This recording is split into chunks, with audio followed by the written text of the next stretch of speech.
jamaah, bapak-bapak, ibu-ibu yang dirahmati oleh Allah Subhanahu wa taala.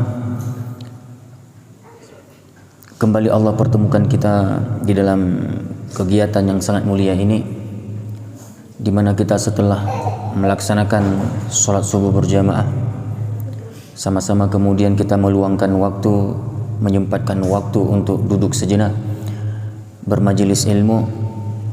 Yang mudah-mudahan setiap kegiatan majelis yang kita lakukan secara rutin ini makin mempertajam, memperkuat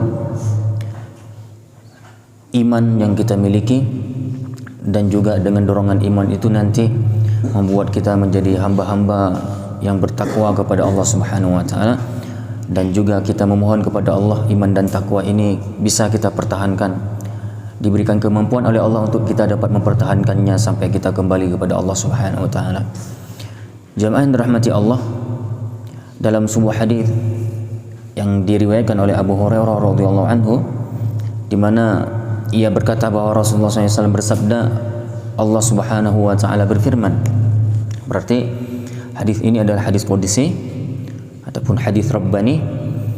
Sesungguhnya Allah Ta'ala berfirman, wahai manusia, luangkanlah waktumu untuk beribadah kepadaku. Luangkanlah waktumu untuk beribadah kepadaku. Niscaya aku akan penuhi dadamu dengan kekayaan, dan aku akan menutup kefakiranmu. Jika engkau tidak melakukan yang demikian, niscaya aku akan penuhi kedua tanganmu dengan kesibukan, dan aku tidak akan menutup kefakiranmu. Hadis yang diriwayatkan oleh Imam Tirmidzi, Ibnu Majah, dan juga Imam Ahmad. Begitu pula hadis ini diriwayatkan oleh Ibnu Hibban. Jadi dalam hadis qudsi ini Rasulullah menyampaikan firman Allah Subhanahu wa taala, wahai manusia, luangkanlah waktumu. Kita sesibuk apapun, yang namanya ibadah harus diutamakan. Waktu ibadah itu tetap harus diutamakan. Kita harus meninggalkan apapun aktivitas dunia kita kalau sudah memasuki waktu-waktu untuk beribadah. Dan dalam hal ini yang dimaksud juga oleh hadis adalah sholat. Kalau sudah waktu sholat tiba, maka kita harus meninggalkan apapun aktivitas dunia kecuali dengan alasan-alasan yang syar'i. Ya, seperti misalnya seorang dokter yang tidak bisa menunda ya pekerjaan operasi pasien, dan itu akan membahayakan nyawa si pasien itu sendiri, maka bagi dia yang sedang melakukan operasi, pastinya dia melakukannya bukan di jam sholat, tapi dari jam sebelum sholat, namun belum berakhir, belum selesai sampai harus memasuki waktu sholat. Bagi dokter yang seperti ini boleh dia tidak sholat di waktunya.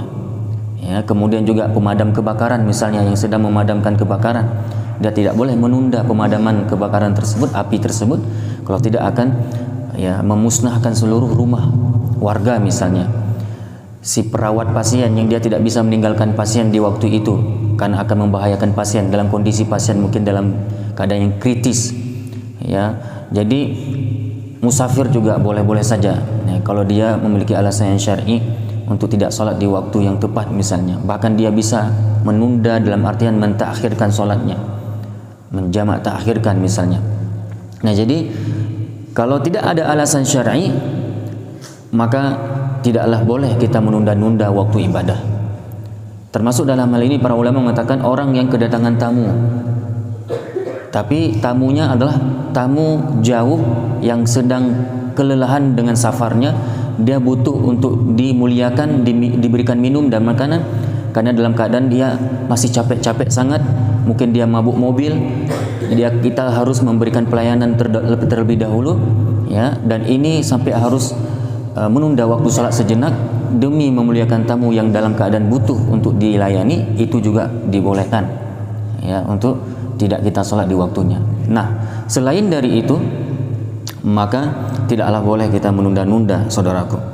Nah, kalau kita selalu konsisten dengan waktu dalam beribadah kepada Allah, maka niscaya aku akan penuhi dadamu, kata Allah, dengan kekayaan, dan aku akan menutupi kefakiranmu. Ini adalah buah dari konsistennya kita menjaga waktu ibadah Jadi ternyata fadilahnya adalah kita akan diberikan kekayaan di hati, merasa cukup dengan segala sesuatu, tenang jiwa, tidak gundah, tidak gelisah. Itu orang-orang yang melakukan ibadah.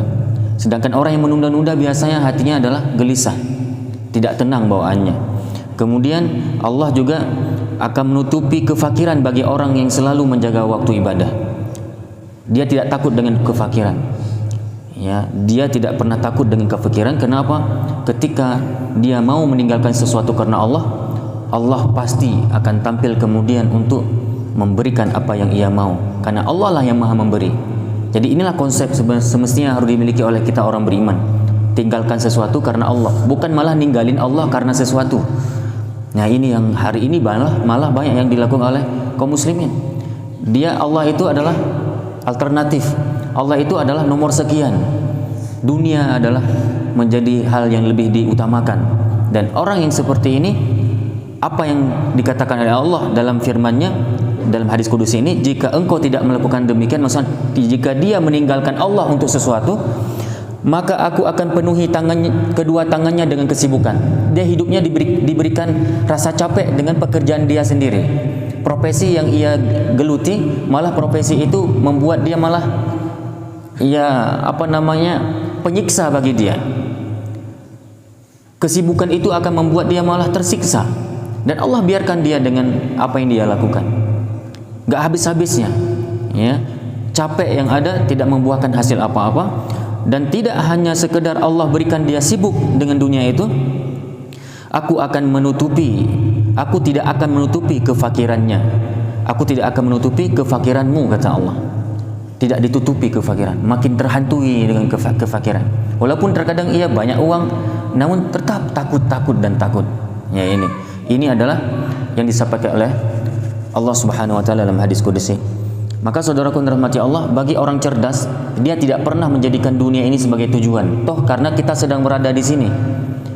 Karena sering kami sampaikan, dari segi pembahasaan saja dalam bahasa Indonesia, tujuan dari kalimat tuju itu berarti sesuatu yang jauh ke depan, gitu kan? Maka tujuan itu yang kita jadikan. Tujuan itu berarti adalah akhirat kalau bagi kita orang beriman. Nah, kalau ada orang yang menjadikan dunia tujuan, berarti salah dari definisinya. Udah salah dia ini menjadikan definisi tujuan itu sendiri, karena dia sedang di sini, gitu. Kita sedang di dunia. Untuk apa dituju? Kita sedang di sini. Yang dituju sesuatu di depan. Maka sungguh aneh dan berada dalam kejahilian dalam berpikir ketika ada orang yang menjadikan dunia sebagai tujuan. Nah, ini salah, definisinya salah. Ya, dia tidak maha paham definisi dari tujuan itu sendiri. Maka saudaraku rahmati Allah Subhanahu wa taala, hendaknya akhirat ya lebih diutamakan. Dunia itu hanya sekedar fasilitas, alat ya yang kemudian kita jadikan untuk supaya kita sampai ke tujuan kita. Ya, ini. Saudaraku, kemudian Nabi mengajarkan kita satu doa. Doa ini sangat penting untuk kita baca dan di dalamnya mengandung makna yang sangat luar biasa, yaitu 4 perkara yang sangat penting untuk kita minta kepada Allah Subhanahu wa taala. Dalam hadis yang diriwayatkan oleh Imam Muslim ya dari Ibnu Mas'ud radhiyallahu anhu, Allahumma inni as'alukal huda wat tuqa wal afafa wal ghina. Kalau kita perhatikan urutan dari apa yang disabdakan oleh Rasulullah SAW dalam doa ini, maka ini mengandung banyak pelajaran, saudaraku, banyak hikmah yang kita bisa dapatkan. Coba kita perhatikan Rasulullah SAW ketika berdoa, dan ini adalah pelajaran untuk kita semuanya. Yang pertama sekali yang perlu sangat kita mohon kepada Allah lah perkara hidayah. Allahumma inni as'alukal huda. Ya Allah, berikan kepadaku petunjuk, hidayah. Nah, kemudian urutan kedua apa? Wattuqa, ketakwaan. Berikan kami kemampuan untuk menjalankan syariat, menjalankan perintah dan meninggalkan larangan. Itu takwa. Dan ini tidak bisa dilakukan kecuali dengan nomor pertama tadi, karena itu semua dorongan hidayah. Maka pertama sangatlah hidayah. Allahumma inni as'alukal huda. Ketika kita telah memohon hidayah, dengan hidayah inilah nanti kita akan mampu bertakwa kepada Allah, mewujudkan permintaan yang kedua, wattuqa tadi. Begitu banyak hari ini orang tidak mampu menjalankan ketakwaan. Apa penyebabnya? Hidayah. Dia tahu salat 5 waktu wajib, tahu. Yang perempuan-perempuan misalnya, bagi yang wanita, apakah mereka tahu apa batasan aurat wanita? Apakah mereka tahu bahwa jilbab itu wajib? Tahu. Tapi kenapa tidak melaksanakannya, tidak mempraktekkannya? Karena masalah al-huda tadi. Nah ini. Kenapa? Adakah orang tidak tahu sampai ke hari ini halal dan haram? Perjudian itu haram, pencurian adalah haram, perzinahan haram? Tahu. Bahkan kalau kita tanya sama orang yang sedang berjudi, tahu juga haram. Kenapa dia tidak meninggalkannya? Ini dari sisi larangannya. Karena tidak ada hidayah taufik tadi. Maka saudaraku, penting sangat masalah hidayah ini. Dan ini merupakan doa pertama dalam Al-Quran yang Allah ajari kepada hambanya. Dari surah Al-Fatihah sampai ke An-Nas, doa langsung redaksi teksnya adalah berhubungan dengan hidayah. Dalam surat pertama langsung perkara hidayah yang kita mohon, yang kita minta kepada Allah. Yang ketiga apa setelah hidayah? Yang kedua ketakwaan, yang ketiga adalah al-afaf. Al-afaf ini adalah, ya Allah, kita memohon kepada Allah supaya Allah menjaga nama baik kita. Semoga Allah menjaga kehormatan kita, supaya kita ini mampu menjadi pribadi yang tidak terjerumus dalam dosa-dosa besar yang membuat nanti nama baik kita rusak di tengah-tengah kaum muslimin. Maka saudaraku, kita tidak akan bisa terjaga nama baik kita. Kehormatan kita ini nggak bisa terjaga kecuali terpenuhi yang satu dan dua. Orang kalau udah punya hidayah, orang kalau udah bertakwa, insya Allah berarti terjagalah nama baik, kehormatannya. Coba bayangkan, hidayah udah kita miliki, kemudian kita telah menjalankan perintah Allah, orang akan menilai itu.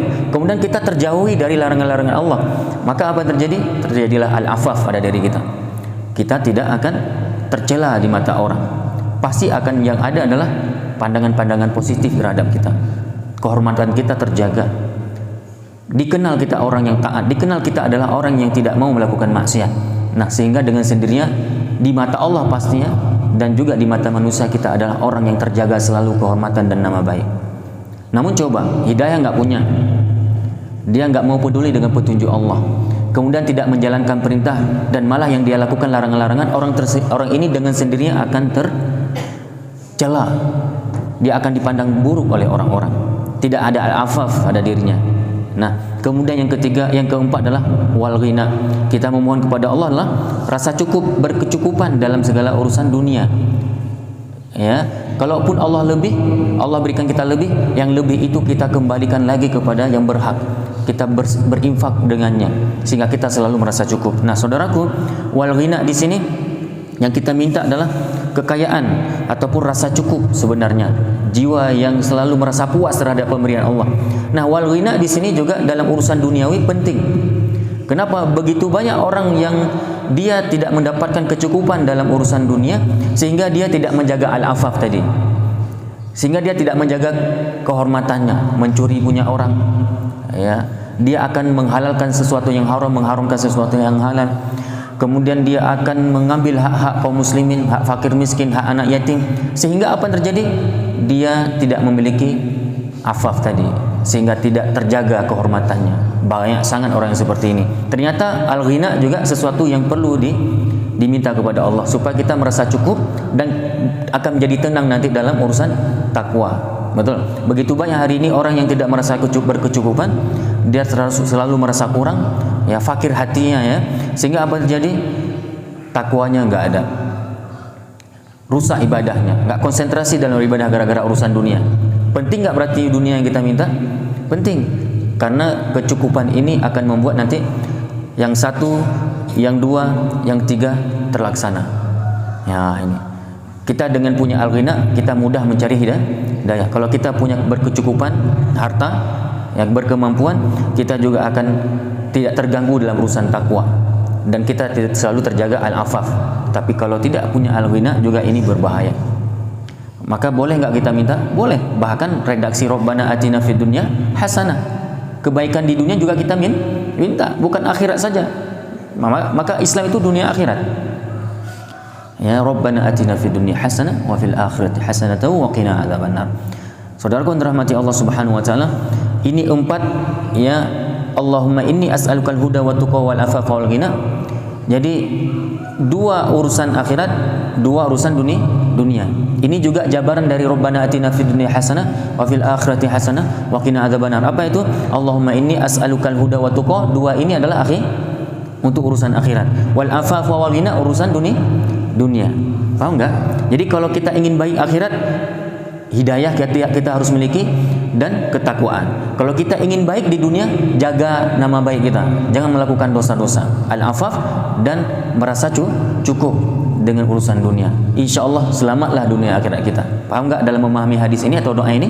Mudah-mudahan kita bisa dapat pahami ini semuanya, dan jadikanlah doa ini doa ya harian kita, terkhususnya mungkin bisa dibaca ini di sujud-sujud kita, dan juga penting diperbanyak doa yang seperti ini ya di malam-malam sebelum terakhir Ramadan. Mudah-mudahan ada manfaat apa yang kami sampaikan. Kita padai dengan doa kafaratul majlis. Subhanakallahumma bihamdika asyhadu an la ilaha illa anta astaghfiruka wa atubu ilaik. Assalamualaikum warahmatullahi wabarakatuh.